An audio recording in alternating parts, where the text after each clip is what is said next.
அடுப்பில் எண்ணெய் விட்டுருக்கேன். அதில் நான் ஒரு 2 ஸ்பூன் துவரம்பருப்பு,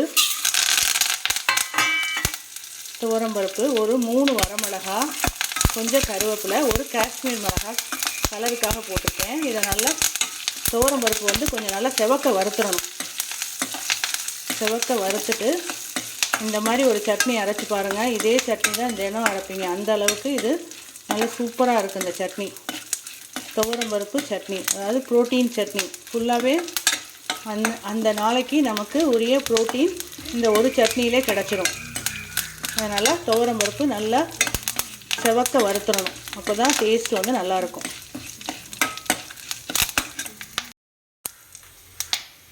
நல்லா செவக்க வறுத்துருச்சு. ஆஃப் பண்ணிட்டேன். ஆஃப் பண்ணிவிட்டு அடுப்புலேயே வச்சுருந்தீங்கன்னா இன்னும் கருகின மாதிரி ஆயிடும். உடனே அடுப்பை விட்டு இறக்கிடணும். இறக்கிட்டு இதில் ஒரு மூடி தேங்காய், தேவையான அளவு உப்பு, ஒரு சின்ன துண்டு புளி, சின்ன நெல்லிக்காய் அளவு புளி, இதெல்லாம் சேர்த்து அந்த சூட்லேயே வதக்கி விட்டுறணும். இதை நல்லா ஆற வச்சுட்டு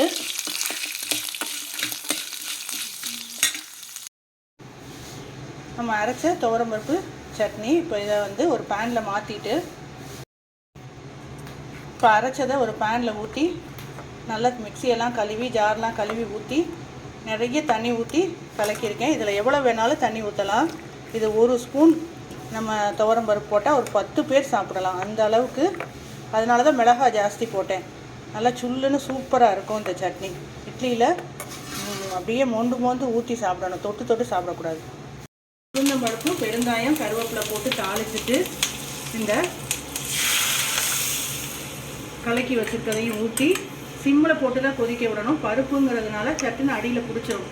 அதனால் சிம்மில் போட்டு ஒரு கொதி வந்த உடனே நம்ம இறக்கிடலாம். இது ஏற்கனவே நம்ம வதக்கிட்டு தான் செஞ்சுருக்கோம், பச்சை வாசனை போக. அதனால் ரொம்ப நேரம் கொதிக்க விடணுங்கிற அவசியம் இல்லை. ரொம்ப நேரம் கொதிக்க விட்டிங்கன்னா அடியில் பிடிக்க ஆரம்பிச்சிருக்கும். இப்போது நமக்கு துவரம்பருப்பு சட்னி சூப்பராக ரெடி ஆயிடுச்சு. இது ஒரு ப்ரோட்டீன் சட்னி, ரொம்ப நல்லாயிருக்கும். நீங்களும் செஞ்சு பாருங்கள்.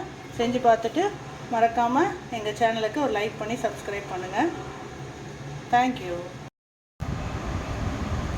இன்றைக்கி சுட இட்லிக்கு நம்ம செஞ்ச ப்ரோட்டீன் துவரம்பருப்பு சட்னியும் கருப்பு கவுனரிசி அரிசியில் செஞ்ச புட்டும். சூப்பரான இந்த ரெசிபியை பார்க்குறதுக்கு மறக்காமல் எங்கள் சேனலுக்கு லைக் பண்ணி சப்ஸ்கிரைப் பண்ணுங்கள். நீங்களும் இந்த மாதிரி செஞ்சு பாருங்கள். தேங்க்யூ.